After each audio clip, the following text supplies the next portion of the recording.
Ayo, kalian sudah cuci tangan belum? Kalau belum, cuci tangan dulu ya, agar kuman dan bakteri tidak masuk ke tubuh kalian. Sehat sekarang bukan hanya untuk kalian, tapi juga demi orang-orang di sekitar kalian. Oke, kalau sudah, kita lanjut videonya.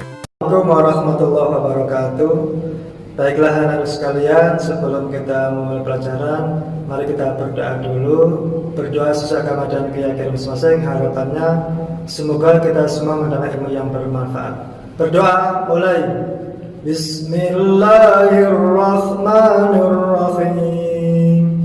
Raditu billahi rabban wa bil islami dinan wa bi Muhammadin sallallahu alaihi wasallam nabiyyan wa rasulan. Rabbi zidni ilma warzuqni fahma. Rabbi shrah li sadri wa yassir li amri wakhlul 'uqdatam min lisani yafqahu qawli. Amin ya rabbal alamin. Assalamualaikum warahmatullahi wabarakatuh. Bersama saya kembali Bu Laras. Pada kesempatan kali ini kita akan belajar bahasa Indonesia dengan materi teks hikayat. Apa sih hikayat itu? Apa seperti kisah antara kamu dengan dia? Bukan ya? Bukan. Teks hikayat itu adalah salah satu jenis cerita rakyat, cerita sejarah yang isinya banyak menyajikan hal-hal yang tidak masuk akal dan penuh keajaiban. Nah, salah satu karya sastra berbentuk prosa yang di dalamnya itu mengisahkan kehidupan dari keluarga istana, kaum bangsawan, orang ternama, yang isinya itu adalah kehebatan, kesaktian, kepahlawanan, kekuatan, dan segala sesuatu yang aneh-aneh yang kalau di kehidupan nyata itu kalian tidak akan pernah menjumpainya, bahkan tidak mungkin terjadi. Nah, salah satu contohnya adalah kisah Cindelaras. Kalian pasti semua pernah mendengar kisah ini, ya. Seorang anak dari raja dan seorang permaisuri, oleh karena sebuah permasalahan akhirnya mereka berdua, si Cindelaras dengan ibunya itu harus diasingkan ke tengah hutan yang jauh dari keramaian dan pusat perkampungan. Nah, kemudian pada suatu hari si Cindelaras ini mempunyai seorang teman, tapi temannya adalah seorang ayam, asalnya dari telur yang dijatuhkan oleh seekor hewan atau burung yaitu elang. Ternyata itu adalah telur ayam. Mulai dari kecil sampai menjadi seekor jago yang kuat dan bisa berbicara.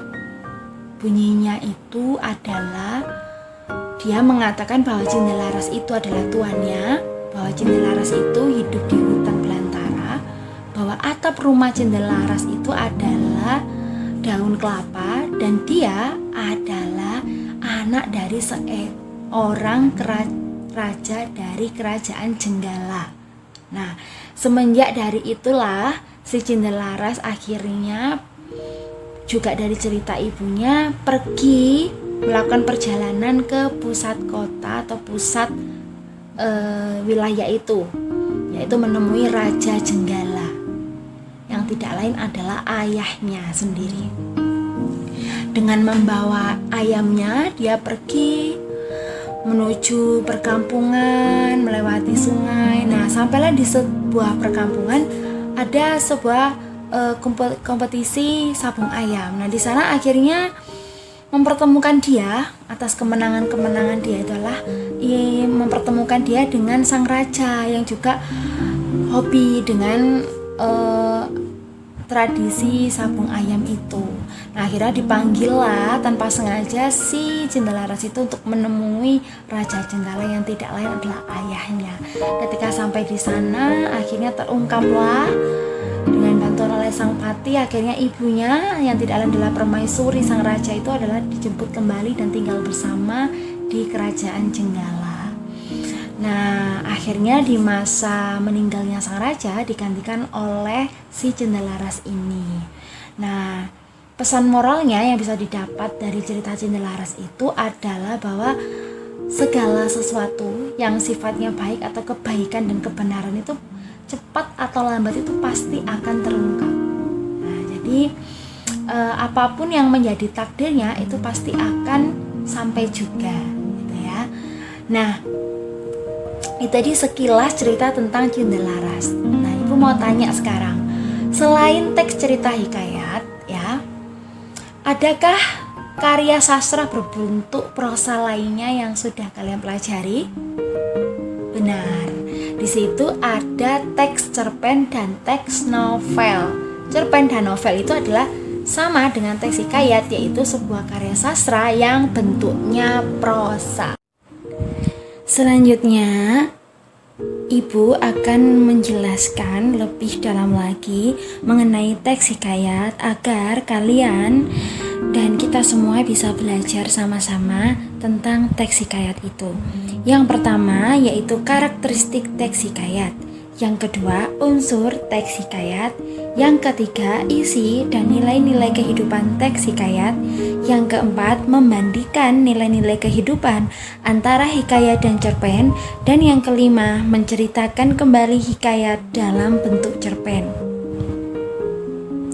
Yang pertama yaitu karakteristik teks hikayat. Karakteristik atau ciri-ciri dari teks hikayat itu yang pertama mengandung kemustahilan.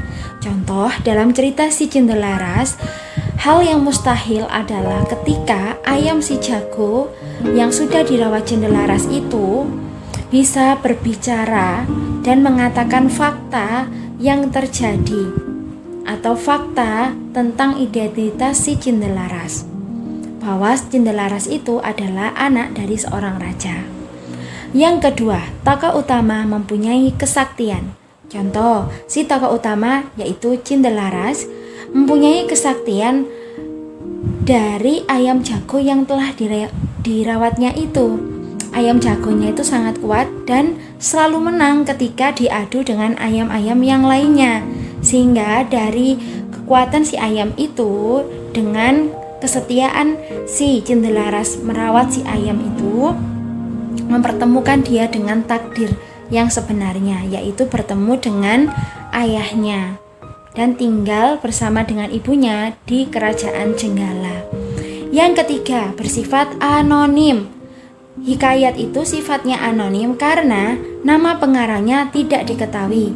Hingga saat ini pun kisah Cendelaras itu tidak ada yang tahu siapa pengarangnya, sumbernya dari mana, dan apakah benar memang itu adalah kisah dari kerajaan Jenggala.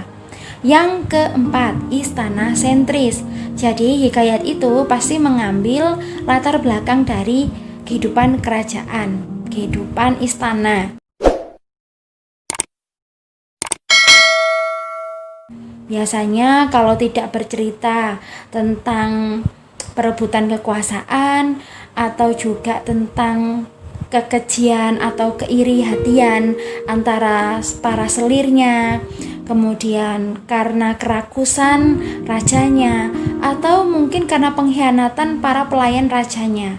Nah, pasti seputar hal-hal itu. Yang kelima, alur ceritanya berbingkai. Kenapa alur ceritanya berbingkai? Karena setiap kisah atau setiap kejadian itu dikisahkan lagi di masa yang sebelumnya, kemudian kembali lagi. Nah, dalam alur yang seperti itu biasanya menggunakan alur maju mundur cantik, bukan ya? Bukan maju mundur cantik seperti Syahrini loh ya, tapi alur maju mundur atau alur flashback. Yang keenam, menggunakan bahasa Melayu klasik. Menggunakan bahasa Melayu klasik inilah yang kadang kalau kita membaca teks hikayat yang betul-betul berasal dari Melayu seperti kisah Hang Tuah, kita pasti akan sedikit bahkan banyak kesulitan untuk mencari makna atau bagaimana sih isi ceritanya. Tidak seperti kalau kita membaca dalam bahasa Indonesia seperti yang sudah kita ketahui sekarang. Nah, berikutnya struktur teks hikayat. Struktur berarti sesuatu yang membentuk teks itu, atau juga bisa dikatakan kerangkanya. Nah, sehingga hikayat atau cerita itu lebih tertata, lebih mudah untuk diceritakan dalam bentuk tulisan. Yang pertama, orientasi. Yang kedua, komplikasi. Yang ketiga, penyelesaian. Dan yang keempat, koda atau pesan atau amanat dari teks atau cerita tersebut. Nah, seperti pada karangan-karangan prosa yang lainnya, seperti cerpen, novel, teks hikayat juga tidak jauh berbeda. Oleh karena itu, strukturnya pasti 4 ini. Orientasi diawali dengan cerita atau latar belakangnya, kemudian komplikasi, timbul permasalahan-permasalahan, kemudian muncul penyelesaiannya, kemudian sampai kepada koda atau pesan yang dapat diambil oleh kita penikmatnya. Berikutnya, unsur-unsur. Ada intrinsik dan ekstrinsik. Unsur-unsur itu berbeda loh ya dengan struktur. Kalau unsur adalah sesuatu yang membangun sehingga cerita atau teks hikayat itu bisa terangkai. Mulai dari, kalau dari dalam atau intrinsik, unsur yang dari dalam itu intrinsik. Itu ada tema, tokoh, latar, dan alur. Ada 4 ya. Tema adalah yang mewakili dari seluruh gambaran ceritanya. Sedangkan tokoh berarti adalah para pelaku yang ada pada teks hikayat atau cerita hikayat itu. Contoh, kalau di Cindelaras, tokohnya siapa saja? Ada Cindelaras sebagai tokoh utama, Ibu Permaisuri, kemudian Raja Jenggala, kemudian Patih, kemudian Selir Raja, kemudian ada Ayam Jago si Cindelaras. Nah, yang kesemuanya itu memiliki watak yang berbeda-beda. Biasanya watak itu disebut penokohan. Nah, maka kalian sering kan mendengar kata tokoh dan penokohan. Berarti orang dan wataknya. Berikutnya ada latar. Latar ini adalah yang melatar belakangi, bukan halaman rumahmu loh ya. Bukan latar halaman rumahmu iku yang biasanya kamu sapu atau jangan-jangan nggak pernah nyapu. Nah, latar di sini adalah ada latar tempat, latar suasana, dan latar waktu, yang semuanya saling berperan atau saling bergantian mengisi pada setiap paragraf atau isi dari teks hikayat itu. Yang keempat ada alur. Alur itu adalah rangkaian ceritanya bagaimana. Seperti tadi yang maju mundur cantik tadi ya, itu termasuk salah satu alurnya. Tapi ada 2 alur lagi, yaitu alur maju yang dari awal sampai akhir itu runtut, mulai dari kejadian awal sampai akhirnya penyelesaian. Tapi juga ada alur yang mundur, jadi mulai dari penyelesaian dulu, kehidupan kedamaiannya dulu yang ditunjukkan, sampai muncul masalah-masalah terus sampai pada puncaknya, yaitu pada asal mula atau awal mula dari mengapa masalah itu timbul dan mengapa hal itu akhirnya hari ini tuh terjadi seperti yang digambarkan di awal tadi. Nah, berikutnya ada amanat. Amanat itu adalah koda tadi, pesannya itu. Biasanya ada yang tersurat atau memang tergambar pada cerita atau teks hikayat itu, tetapi ada juga yang tersirat. Jadi lebih kepada kreativitas kita sendiri sebagai pembaca, sebagai penikmat, sebagai pendengar. Nah, kalau unsur ekstrinsik Bu, unsur yang membangun dari luar itu apa saja? Itu meliputi ada tradisi. Jadi lebih kepada sesuatu yang tidak bisa hanya kita sekedar melihat secara rangkanya saja, tetapi ini lebih ke isinya. Seperti contoh pada cerita si Cindelaras itu, di situ kita melihat ada sebuah tradisi apa? Sabung ayam. Termasuk Raja Jenggala pun akhirnya memanggil si Cindelaras itu karena Cindelaras memenangkan penyambungan ayam itu tadi, sehingga raja merasa penasaran dan ingin mengalahkan juga. Nah, itu kan merupakan tradisi pada waktu itu atau budaya masyarakat pada waktu itu. Nah, yang kedua bisa juga kebudayaan dan lingkungan gitu. Jadi misalkan lingkungan masyarakat pada cerita Cindelaras itu masih berupa apa? Wilayah kerajaan, masih berupa hutan-hutan belantara, masih ada yang namanya perkampungan yang sangat kehidupannya itu sangat serba tradisional gitu. Jadi yang ketiga ada pembaca sastra. Loh, pembaca sastra itu kan kita, Bu. Bagaimana masuk di luar? Iya, karena kadang dari gaya bahasa yang digunakan oleh penulisnya itu kita jadi tahu kira-kira cerita hikayat Cindelaras itu untuk kalangan pembaca di bawah umur kah, untuk remaja kah, untuk anak-anak kah, atau untuk orang dewasa atau orang tua, atau bahkan untuk para pendidik atau untuk umum. Nah, itu bisa dilihat dari isi dari cerita, gaya bahasa yang digunakan si penulis. Nah, berikutnya ada kejiwaan penulis dan pembaca. Pada kejiwaan penulis dan pembaca ini juga bisa diketahui dari gaya bahasanya.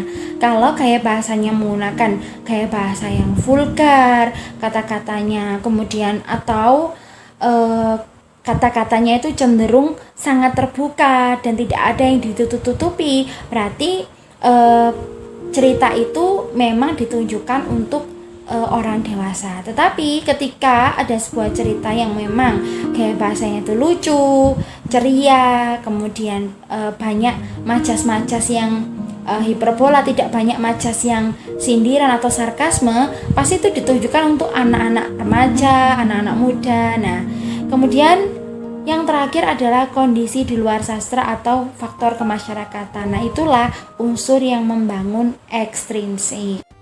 Salam olahraga, salam sehat. Jangan lupa memakai masker setiap kali berkegiatan di luar rumah.